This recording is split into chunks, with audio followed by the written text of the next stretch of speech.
दशकों तक Islamic Republic ने अपने लोगों से कहा कि चीन भविष्य है। IRGC ने अपनी पूरी आर्थिक जीवित रहने की रणनीति चीनी पैसे के इर्द गिर्द बनाई थी। असल में इस युद्ध के शुरू होने से पहले 97% ईरानी तेल चीन जा रहा था। छाया बेड़ा, गुप्त रिफाइनरियां, क्रिप्टो लेन देन के रास्ते, प्रतिबंधित बैंकिंग नेटवर्क, शासन द्वारा बनाए गए हर जुगाड़ की बुनियाद इसी सोच पर थी कि चीन हमेशा साथ रहेगा। लेकिन हॉर्मुज जलडमरू मध्य में ईरानी हमलों की वजह से अब चीन में फैक्ट्रियां बंद हो रही है और सड़कों पर विरोध प्रदर्शन हो रहे हैं। ऐसा कुछ जो बिल्कुल आम बात नहीं है। इसी कारण हाल ही में चीनी राष्ट्रपति शी जिनपिंग ने चीन से हॉर्मुज जलडमरू मध्य खोलने की अपील की। ईरान की योजना उल्टी पड़ गई है और अब IRGC समझौते के लिए मिन्नतें कर रहा है। वे अमेरिका की नाकाबंदी हटाने के बदले कुछ भी देने को तैयार है। कल ही IRGC ने अमेरिका को एक गुप्त शांति समझौता भेजा जिससे हॉर्मुज जलडमरू मध्य तुरंत खुल सकता था। शांति समझौते से पहले देखे चीन में क्या हो रहा है और शी जिनपिंग ईरान के खिलाफ क्यों होते जा रहे हैं। ग्वांगजू में एक ही दिन में 4 खिलौना फैक्ट्रियां बंद हो गई जिससे लगभग 10,000 मजदूर रातों रात बेरोजगार हो गए। सबसे बुरी बात यह है कि इन मजदूरों को महीनों से उनकी तनख्वाह नहीं मिली थी और अब फैक्ट्री भी बंद हो गई है।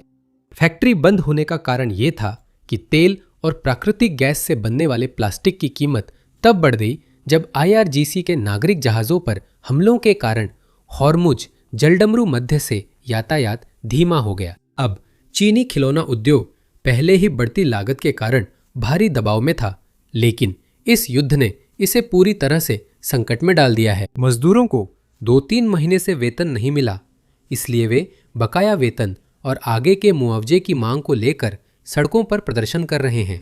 अब यह कोई अलग थलग घटना नहीं है। हम देख रहे हैं कि चीनी अर्थव्यवस्था में हर जगह दरारें उभर रही हैं।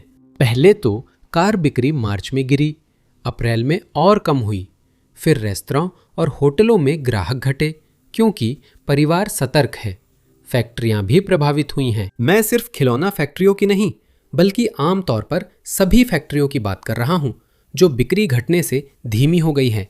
डीलरशिप में भी कारें नहीं बिक रहीं। इसका मतलब है कि फैक्ट्रियां पहले की तरह उत्पादन नहीं कर सकती और इसका मतलब है कि स्टील की फैक्ट्रियां भी धीमी हो रही है और इसका मतलब है कि कार फैक्ट्री में इस्तेमाल होने वाली चीजें बनाने वाले सारे उद्योग भी धीमे पड़ रहे हैं। और मैं कारों पर इतना ज्यादा ध्यान इसलिए दे रहा हूं क्योंकि यही वो डेटा है जिसे चीनी सरकार ने हाल ही में सार्वजनिक किया है। हमारे पास और कोई डेटा नहीं है जिससे हम ठीक ठीक तुलना कर सके कि क्या हो रहा है। मैं ये नहीं कहना चाहता कि सिर्फ चीन ही हॉर्मुज जलडमरू मध्य की घटनाओं से परेशान है। ये सही नहीं है। मैं चीन से आए नए डेटा को दिखाना चाहता हूं क्योंकि हफ्तों से लोग कह रहे हैं कि चीन वह युद्ध जीत रहा है जिसे अमेरिका ने शुरू किया था। असल में ये सच नहीं है। शुरू से ही चीनी अधिकारियों को अपनी स्थिति पता थी और यही वजह है कि उन्होंने कभी भी खुलकर ईरान का समर्थन नहीं किया। वे हमेशा सतर्क रहे और उन्होंने हमेशा ईरान से आग्रह किया कि वह खाड़ी देशों के खिलाफ आतंकवादी हमले न करे।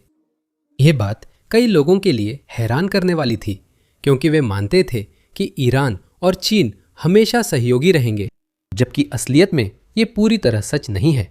बेशक चीन ईरान से बहुत सारा तेल खरीदता है। चीन के तेल आयात का लगभग 11% ईरान से आता है।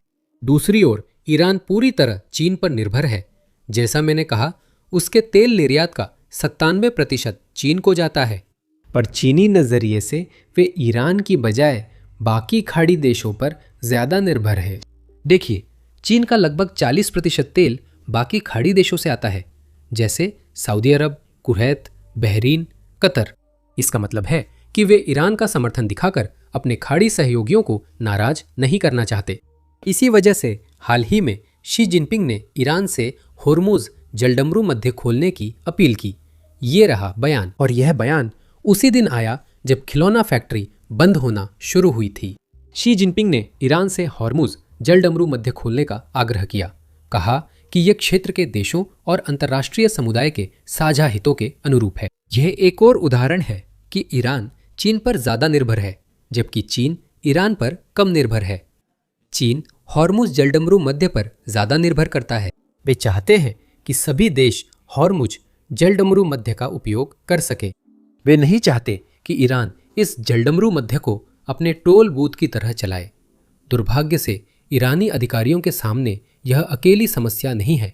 वे चीनी नेतृत्व को खुश रखना चाहते हैं, लेकिन फिलहाल वे ईरान के अंदर तेजी से हो रही एक चीज को लेकर ज्यादा चिंतित हैं, और वो है अमेरिकी नाकाबंदी व ईरानी तेल टैंकों का भरना। अब कल हमने बताया था कि स्थिति इतनी नाजुक हो गई थी कि ईरानी अब उन टैंकरों को बाहर निकाल रहे थे जिन्हें उन्होंने रिटायर कर दिया था, और अब वे उन्हें तैरते हुए तेल डिपो की तरह इस्तेमाल कर रहे हैं। वे उनमें तेल भर रहे हैं और इन टैंकरों को फारस की खाड़ी में अस्थायी भंडारण के रूप में तैरने दे रहे हैं। मेरा ख्याल है, मुझे नहीं पता कि इसके लिए सही शब्द क्या होगा, लेकिन ऐसा करने के बावजूद इससे उन्हें ज़्यादा राहत नहीं मिल रही है, और इसी वजह से अब वे और भी पुराने तरीके अपना रहे हैं। और मेरा मतलब यह है कि वे पुराने तेल टैंक निकाल रहे हैं, ऐसे भंडारण जो आम तौर पर इस्तेमाल के लायक नहीं है, लेकिन वे उनका इस्तेमाल सिर्फ अपने तेल क्षेत्रों के संचालन को कुछ और समय तक जारी रखने के लिए कर रहे हैं।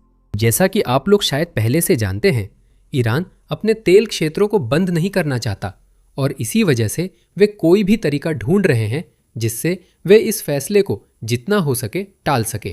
अब इसके अलावा ईरान से एक और रिपोर्ट आ रही है जिसमें कहा गया है कि ईरानी अब अपनी तेल आपूर्ति यानी अपने तेल उत्पादों को जला रहे हैं ताकि उन्हें उत्पादन बंद न करना पड़े। ईरान के कुजाकिस्तान में रविवार को तेल की तेज लपटों से भारी प्रदूषण फैलता है। ये फुटेज ऐसे समय में सामने आया है जब कथित अमेरिकी नौसैनिक नाकाबंदी चल रही है और ये अटकलें लगाई जा रही हैं कि पूरी तरह भरे तेल भंडारण के कारण उत्पादन को संभालने के लिए फ्लेयरिंग बढ़ाई जा रही है।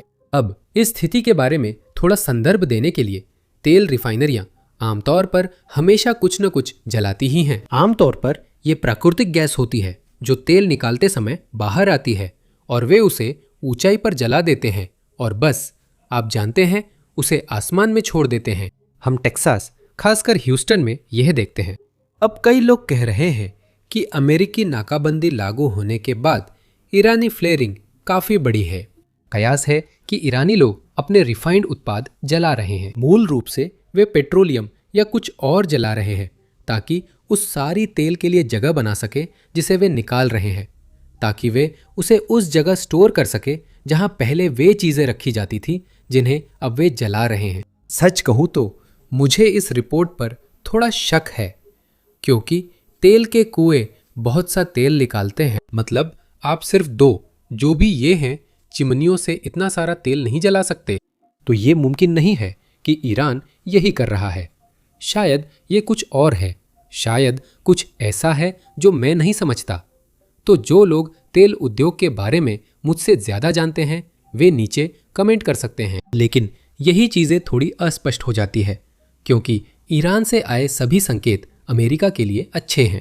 ऐसा लगता है कि ईरान की सरकार एक ऐसे मोड़ पर पहुंच रही है जहां उन्हें अपने तेल उत्पादन और तेल क्षेत्रों से जुड़ा कोई फैसला लेना पड़ेगा। लेकिन किसी को नहीं पता कि ईरान के भंडार कब भरेंगे और वे कैसे अनुकूलन कर रहे हैं या ये अनुकूलन समय सीमा को कैसे प्रभावित करेंगे। इस पर अलग अलग अनुमान हैं कि यह कब होगा। कल ही राष्ट्रपति ट्रंप ने कहा था कि ईरान के पास सिर्फ 3 दिन है।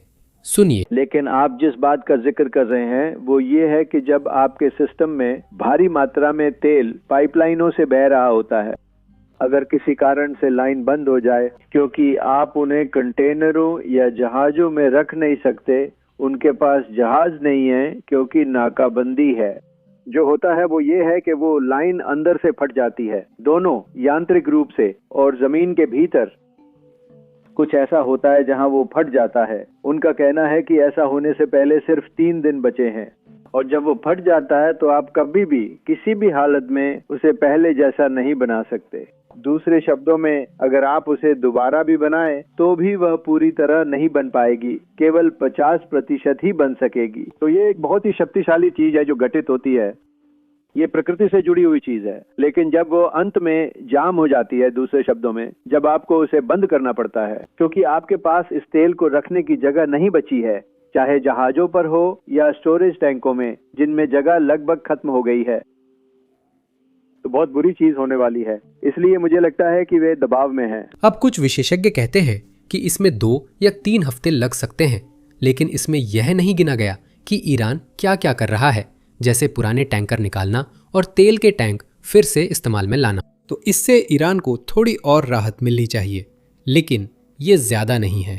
संभव है कि ईरान जल्द ही टूटने की कगार पर पहुंच जाए, शायद 1-2 हफ्ते में। अब हमारे पास एक और संकेत है कि ईरान उस बिंदु के करीब पहुंच रहा है। वो ये है कि ईरान ने दरअसल कल ही संयुक्त राज्य अमेरिका को हॉर्मुज जलडमरू मध्य को फिर से खोलने के लिए एक सौदा पेश किया है। ये नया प्रस्ताव है। देखिए, ईरान ने अमेरिका को स्ट्रेट ऑफ हॉर्मुज खोलने और युद्ध खत्म करने का नया प्रस्ताव दिया, लेकिन परमाणु वार्ता बाद में करना चाहता है। इसका कारण यह है कि ईरानी नेतृत्व अब भी इस बात को लेकर बटा हुआ है कि ईरान परमाणु समझौतों में कौन कौन सी रियायतें देने को तैयार है। ये प्रस्ताव मुद्दे को टालकर समझौते तक जल्दी पहुंचेगा, लेकिन अमेरिका के नजरिए से इसमें समस्या है। अगर अमेरिका नाकाबंदी और युद्ध खत्म करता है तो उसके पास ईरान पर संवर्धित यूरेनियम छोड़ने और संवर्धन रोकने का क्या दबाव रहेगा? ये युद्ध के मुख्य उद्देश्य हैं। अगर ईरान देने को तैयार नहीं है तो मुझे शक है कि अमेरिका युद्ध रोकेगा या नाकाबंदी हटाएगा।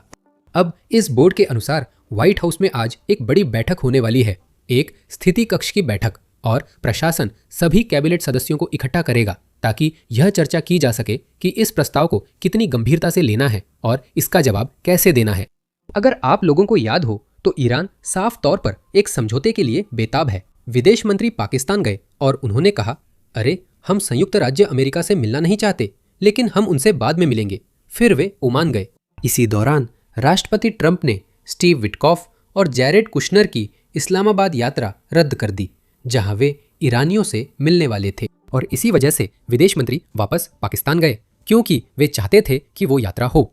वे संयुक्त राज्य अमेरिका के साथ किसी तरह की मुलाकात चाहते थे, और ऐसा लगता है कि इस यात्रा या पाकिस्तान के साथ दूसरी मुलाकात में ईरान ने संयुक्त राज्य अमेरिका को एक नया समझौता पेश किया, वही समझौता जिसके बारे में हमने अभी बात की थी। ईरान साफ तौर पर समझौता चाहता है। अब सवाल है, वे दीर्घकालिक समझौते के लिए क्या देने को तैयार है? स्थिति कक्ष की बैठक में युद्ध विराम पर भी चर्चा होगी। अगर आपको याद हो, करीब 5 दिन पहले राष्ट्रपति ट्रंप ने युद्ध विराम 3 से 5 दिन बढ़ाया था। आज 5वां दिन है। अब अमेरिका को फैसला लेना है, क्या वे इसे बढ़ाना या ईरान पर बमबारी फिर शुरू करना चाहते हैं। सौभाग्य से हमारे पास कुछ ईरानी अधिकारियों के बयान हैं जो बताते हैं कि उनके अनुसार क्या होगा। मोहम्मद लाराजानी के अनुसार वह हाल ही में दिवंगत लाराजानी के भाई है। युद्ध फिर से शुरू होने की संभावना 60% से कम है, जो ये कहने का एक अनोखा तरीका है कि युद्ध के फिर से शुरू होने की संभावना न होने की तुलना में ज्यादा है। अगर युद्ध फिर से शुरू होने की संभावना 59% है, यानी 50% से ज्यादा है, तो ज्यादा संभावना यही है कि ईरानियों को लगता है कि युद्ध बहुत जल्द फिर से शुरू होने वाला है। आगे क्या होगा समय बताएगा। नीचे दिए गए सब्सक्राइब बटन को जरूर दबाएं। जैसे ही हमें उस सिचुएशन रूम की बैठक के बारे में और जानकारी मिलेगी, हम आपको एक आने वाले वीडियो में जरूर अपडेट करेंगे। तो फिर मिलते हैं। अब ये समझने के लिए कि ईरान अभी जैसा व्यवहार कर रहा है वह क्यों कर रहा है, हमें पीछे जाना होगा और देखना होगा कि ईरान आज जहां है वहां तक कैसे पहुंचा।